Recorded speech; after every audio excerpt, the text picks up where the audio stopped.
Hello, मी मेघा तुम्हा सर्वांचे माझ्या नवीन ब्लॉगमध्ये खूप मनापासून स्वागत करते।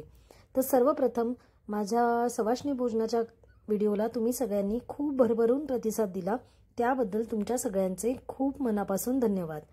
तर आजचा व्हिडिओ एक असा असणार आहे ना, सण झाले सगळं झाले, आता स्वतःची काळजी कशी घ्यायची, स्वतःची बॉडी माइंड फ्रेश राहिली यासाठी काय करायचं, हे सगळं मी तुम्हाला या व्हिडिओमध्ये सांगणार आहे। तर व्हिडिओ शेवटपर्यंत पहा, त्या म्हणजे तुम्हाला हे सगळं पाहता येईल। कारण काय असतं सांगू तुम्हाला, मैत्रिणी गृहिणी असू दे नाहीतर वर्किंग असू दे, आपण सगळ्यांची काळजी घेता घेताना कुठेतरी आपलं स्वतःकडे दुर्लक्ष होत असतं। त्यामुळे प्रत्येक वेळेला आपल्याला कामाचा ताण येतो। तर कामाचा ताण कसा कमी करायचा, आठवड्याभराचं नियोजन कसं करायचं, भाज्यांचं नियोजन कसं करायचं, तर हेच एक छोट्या छोट्या काही ज्या माझ्या एक्सपिरियन्सेस आहेत ते मी तुमच्यासोबत शेअर करणार आहे। कारण काय होतं बघा, ज्या गृहिणी आहेत त्यांच्याकडे जर एखाद्या दिवशी भाजी नसेल ना, तर त्या पटकन जेवणाच्या वेळेस काहीतरी फटाफट काय ना काहीतरी करू शकतात। पण ज्या वर्किंग वुमन आहेत त्यांचं कसं होतं, भाजी नसेल की काहीतरी चपाती वगैरे घेऊन जायची ऑफिसला आणि मग काहीतरी वडा आणा, समोसा आणा, नाही तर एखादी भाजी पार्सल ऑर्डर करा आणि मग ते बाहेरचं खाणं होतं। आणि जसजसं आपलं वय वाढत जातं तसतसं हे बाहेरचं खाणं पचायला कठीण जातं आणि मग चालू होतात असंख्य त्रास, जसं की ॲसिडिटी, ब्लोटिंग, मळमळ, उलटी। तर हे सगळं टाळण्यासाठी काय करायचं माहिती आहे का, आठवड्याभराचा भाजीपाला एकदाच भरून ठेवायचा। मी तरी असंच करते। संडेला मिस्टर घरी असतात, मस्त बाजारात जायचं, फ्रेश भाज्या घेऊन यायच्या, अशा मस्त पसरवून ठेवायच्या आणि त्या अशा कंटेनरमध्ये स्टोअर करायच्या। हे कंटेनर मी Amazonवरनं मागवले होते, मला 699ला 6 पीस मिळाले होते, असे माझ्याकडे 12 आहेत। आता बऱ्याच जणींना हे पटणार नाही की आठवड्याभराच्या भाज्या काय फ्रीजमध्ये ठेवून खायच्या, पण कसं आहे ना मैत्रिणींनो, बाहेरचं अबरचबर खाण्यापेक्षा ना ह्या सो कॉल्ड शिळ्या भाज्या शिजवून ताज्या करून खाल्लेल्या मला सगळ्यात जास्त प्रेफरेबल आहे। त्यामुळे मी या सगळ्या गोष्टी नाही विचार करत। बरेच जण मला म्हणतात, अगं तू तर स्टेशनवरनंच येते किंवा तुझ्याकडे तर गाडीच असते, येत जाणं पटकन भाजी घेऊन, पण प्रत्येक वेळेस आपण त्या मनस्थितीत नसतो ना। त्यामुळे आपल्याला जे सोयीचं वाटतंय ना ते आपण करायचं। कारण घर आपलं आहे, तब्येत आपली आहे, परिवार आपला आहे, कोण काय बोलतंय ह्याच्याकडे दुर्लक्ष करायचं, जे आपल्याला योग्य वाटेल ना तेच करायचं, कोणी कितीही काही बोललं तरी। मग मी काय करते, आल्यानंतर ना ह्या सगळ्या भाज्या अशा मी पसरवून ठेवते। कारण पावसाळा जरी संपला असेल ना तरी हवेमध्ये एक प्रकारची आर्द्रता आहे, त्यामुळे या पालेभाज्या तर ओलसरच असतात आणि स्वयंपाकाला लागते। मग स्वयंपाक होईपर्यंत हे छानपैकी वाळतात या भाज्या आणि मग व्यवस्थित कट करून निवडून अशा कंटेनरमध्ये त्या ठेवून द्यायच्या। कारण म्हणजे सकाळी उठलं की आपल्याला टेन्शन नाही येत। आपल्या बायकांचं काय होतं सांगू का, सगळ्यात जास्त वेळ ना सकाळी भाजी काय करायची आणि रात्रीचं जेवणाला काय करायचं, ह्याच्यातच सगळ्यात जास्त प्रेशर असतं आपल्याला, म्हणजे ह्याच एका गोष्टीचं। ऑफिसवरून निघताना पण संध्याकाळचं जेवणाला काय करायचं ना हे डोक्यात असतं। त्यामुळे या भाज्या असं मस्त फ्रीजमध्ये लोड करून ठेवायच्या, म्हणजे घरी आलं, फ्रीज उघडला, बघितलं कोणती भाजी आहे, काढली बाहेर, टाकली पॅनमध्ये, असं झालं पाहिजे। कारण काय ना, जसजसं वय वाढेल ना तसतसं आपला ताण, आपल्याला टेन्शन वाढत जातं। त्यामुळे कशाला एक्स्ट्रा बर्डन आपण करून घ्या, नाही का। तर हे बीट, आवळे, त्यानंतर ही कच्ची हळद आता मार्केटमध्ये छान यायला लागली आहे। या कच्च्या हळदीचे पण खूप छान गुणकारी असे फायदे आहेत, कारण अँटीऑक्सिडंट असल्यामुळे ना स्किनसाठी खूप चांगली आहे, मेटाबॉलिझम चांगलं होतं, रोगप्रतिकारक शक्ती वाढते आणि खरंच त्याचं तुम्ही नुसतं कट जरी केलं तरी हाताला इतका छान पिवळा रंग येतो ना, मस्त वाटतं। खरं तर हेच रंग आयुष्यात आले आणि आयुष्य बदलून गेलं असं म्हणायला हरकत नाही, बरोबर ना मैत्रिणींनो। तर त्यानंतर ना हा जो माझ्या घराचा एरिया आहे ना, ही माझ्या मुलीची बेडरूम आहे, पण इथलं हे मी याला धान्याचं कोठार म्हणते। कारण हा पोर्शन ना खूप आतमध्ये असल्यामुळे हवा, पाणी, ऊन काही लागत नाही इकडे, त्यामुळे सगळ्या गोष्टी सेफ राहतात। कारण कांदे, बटाटे हे थोडी हवेशीर जागेत असायला हवे म्हणून हे असे इथे ठेवलेले असतात। आणि माझं हे गहू, ज्वारी आणि तांदळा ही कोठ्या पण मी इथेच ठेवलेल्या असतात। तर एकंदर हा असा साधाच व्लॉग आहे, जास्त काही इम्पॉर्टंट असं नाही आहे, पण माझे जे विचार आहेत ते मी तुमच्यासोबत शेअर करते। आणि इथून पुढे तर मी तुम्हाला दाखवणार आहे डिटॉक्स वॉटर कसं बनवायचं।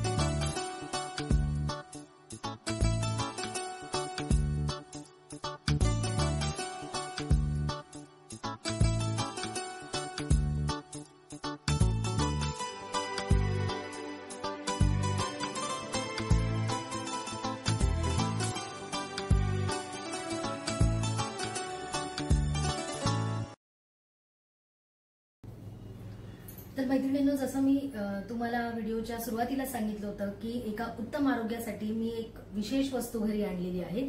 तर ती वस्तू काय आहे तर ती मी तुम्हाला आता दाखवते. तर 2च मिनिटं थांबा, मी पटकन घेऊन आले.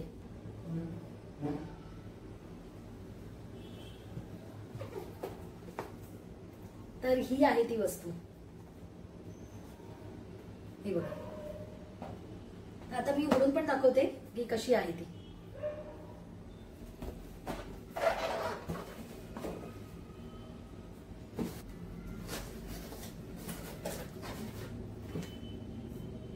याला असं मस्त काचेचं झाकण आहे.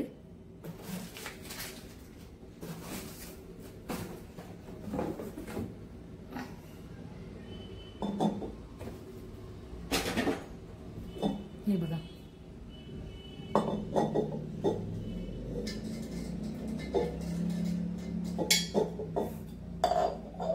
ह्याला आतमध्ये फिटिंगसाठी हे बघा इथे नळ दिलेला आहे. आता हा तो काढून इथे बाहेर लावायचा. आता थोडं मिस्टर बाहेर गेलेत तर ते आल्यानंतर हे दाखवतील कसं लावायचं ते. ह्याचा जो अटॅच जो टॅप दिलेला आहे ना, तो पण लावणं अत्यंत सोपं आहे. फक्त हे बघा अशा पद्धतीने तो फक्त फिट करायचा आहे. त्याचे सगळे अटॅचमेंट आतमध्ये आहेत आणि एकदम इझिली तो फिट होऊ शकतो. असं काही एवढं कठीण नाहीये. फक्त टाईट करायचा व्यवस्थित, नाहीतर मग आजूबाजूचं पाणी लीक होण्याची शक्यता आहे. आणि हा जो जार आहे ना, हा जवळजवळ 4.5-5 लिटरचा आहे.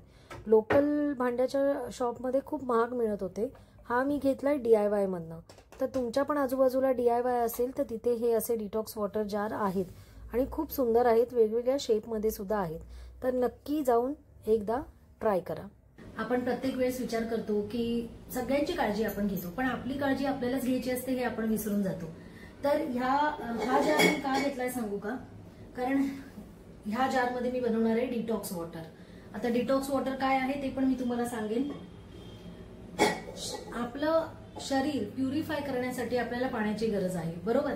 पण त्याच पाण्यामध्ये जर असे काही घटक तुम्ही मिसळाल की ज्याने तुमच्या शरीराला बेनिफिट होईल, ज्याच्यामध्ये ज्या आपल्या रोजच्या किचनच्या वस्तू आहेत, वेगवेगळ्या प्रकारचे डिटॉक्स वॉटर असतात.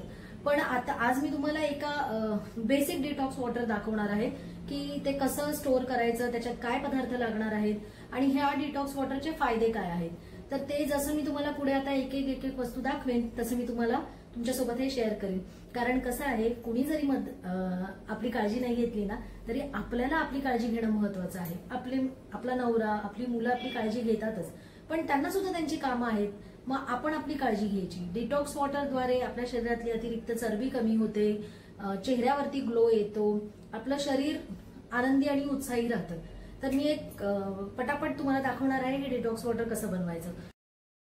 डिटॉक्स वॉटरसाठी लागणाऱ्या वस्तू आपण पटापट बघूया. मी हँडफुल पुदिना घेतलाय, कोथिंबीर घेतलीये, ही कच्ची हळद घेतलेली आहे. त्याचे ना लच्छे कट करायचे, म्हणजे लांब लांब त्याचे पार्ट्स करायचे. त्यानंतर एक आवळा घेतलेला आहे. आवळा सुद्धा तसंच काढायचं, सगळ्याच्या लांब लांब काप करून घ्यायचे. त्यानंतर मी अर्ध बीट घेतलेलं आहे आणि त्याचबरोबर लिंबाच्या ह्या अशा चकत्या करायच्या सालीसकट. आणि त्याचबरोबर कोणतंही फळ, माझ्याकडे पायनॅपल होतं तर मी त्याचे तुकडे कट करून घेतलेले. हे सगळं डिटॉक्स वॉटरमध्ये आपल्याला टाकायचं आहे. पण पहिल्या हे सगळे जिन्नस टाकायचे आणि त्याच्यानंतर मग पाणी टाकायचं. कारण आधी जर तुम्ही पाणी घालाल आणि हे जिन्नस टाकाल तर ते वरती तरंगत राहतात. तर अशा प्रकारे हे डिटॉक्स वॉटर आपल्याला रेडी करायचं आहे आणि हे पूर्ण ओव्हरनाईट आपल्याला ठेवून द्यायचं आहे आणि दुसऱ्या दिवशी सकाळी आपल्याला हे प्यायचं आहे. याचे बेनिफिट म्हणजे एक असे आहेत ना की सगळ्यात आधी तुमचं शरीर स्वच्छ होतं, इंटरनल बॉडी डिटॉक्स होते. कोणाला कॉन्स्टिपेशनचा त्रास असेल तर तो दूर होतो.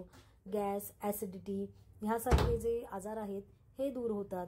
आणि सगळ्यात महत्त्वाचं म्हणजे ह्याच्यामध्ये हळद, बीट आणि आवळा असल्यामुळे केसांना गुणकारी आहे. बीट आणि हळद असल्यामुळे तुम्हाला स्किन चांगली होते, मेटाबॉलिझम चांगलं होतं. हे ॲसिडिटी, अपचन ह्यासारखे आजार दूर होतात. आणि हे बघा, हे असं जवळजवळ 4.5-5 लिटरचं पाणी आहे हे. आणि हे मी असंच ठेवलेलं आहे ओव्हरनाईट. कारण हे लगेच नाही प्यायचं, हे निदान 8-9 तास असं ह्याचे पूर्ण एक्स्ट्रॅक्ट याच्यामध्ये पाण्यामध्ये उतरायला हवेत.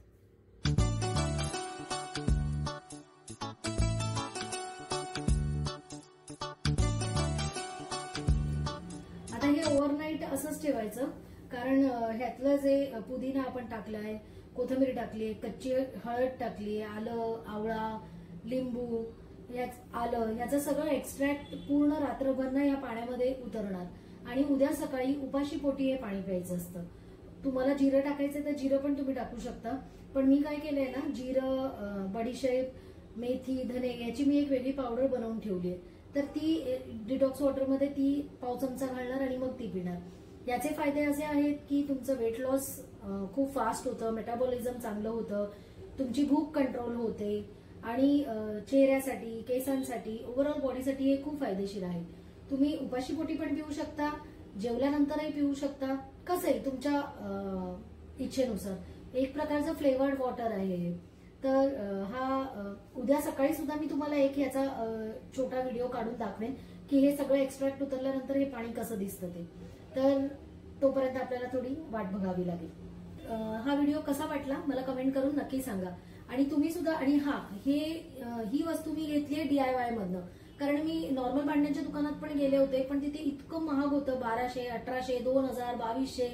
DIY मध्ये मला फक्त आणि फक्त 710 रुपयामध्ये हा मिळालेला आहे. त्यांच्याकडे अजून पण व्हरायटी आहेत, पण त्यातल्या त्यात मला हाच जार आवडला, कारण याला काचेचं प्रॉपर झाकण आहे. दुसरा पण एक होता असा एकदम सर्कल शेप मध्ये, पण त्याला स्टीलचं झाकण होतं आणि ते झाकण ना नंतर कालांतराने गंजून जातं.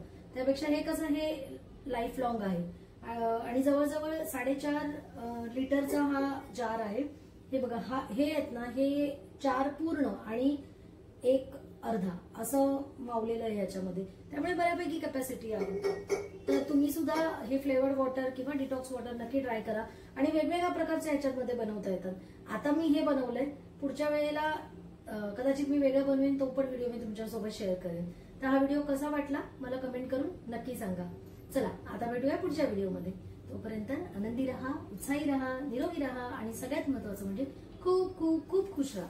भेटूया नेक्स्ट ब्लॉग मध्ये. तोपर्यंत बाय बाय.